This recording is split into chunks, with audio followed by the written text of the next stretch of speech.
और रुक करेंगे अगली खबर की ओर। कांग्रेस विधायक कुणाल चौधरी ने एक बार फिर मध्य प्रदेश में कमलनाथ की सरकार बनाने की बात कही है। इसके साथ ही कमलनाथ के ग्वालियर दौरे के लेकर कहा कि उनके ग्वालियर जाने से माहौल में उत्साह पैदा होगा और उसका असर ये होगा कि मध्य प्रदेश की पूरी 28 सीटें कांग्रेस जीतकर आएगी और ग्वालियर चंबल में बीजेपी के नेताओं की जमानत जब्त हो जाएगी।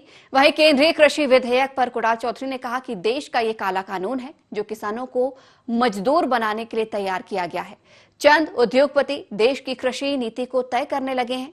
जिस तरह से पहले ईस्ट इंडिया कंपनी ने कब्जा किया था, उसी तरह आज 10 ईस्ट इंडिया कंपनी हो गई है।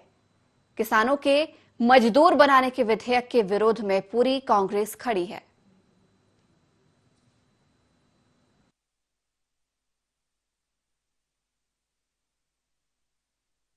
प्रकार का उत्साह और ऊर्जा पूरे ग्वालियर चंबल में है कि कमलनाथ जी जैसे एक विकास पुरुष के रूप में जिन्होंने ग्वालियर के लिए बेहतर योजनाएं चलाई, वहां पे जनता उनके स्वागत में खड़ी है कि जिन्होंने पेंशन गरीब की बढ़ाई, जिन्होंने बेटियों की शादी के पैसे बढ़ाए, इस मध्य प्रदेश को एक नई विकास की ओर की पिछली बार की जो हमारी रेटिंग आई है, देश में 1 नंबर की रेटिंग आई 19% से ज्यादा जब जीडीपी बढ़ी और कहीं ना कहीं इस देश में सबसे बेहतर रूप से अगर कोई कहीं चला तो वो मध्य प्रदेश चला।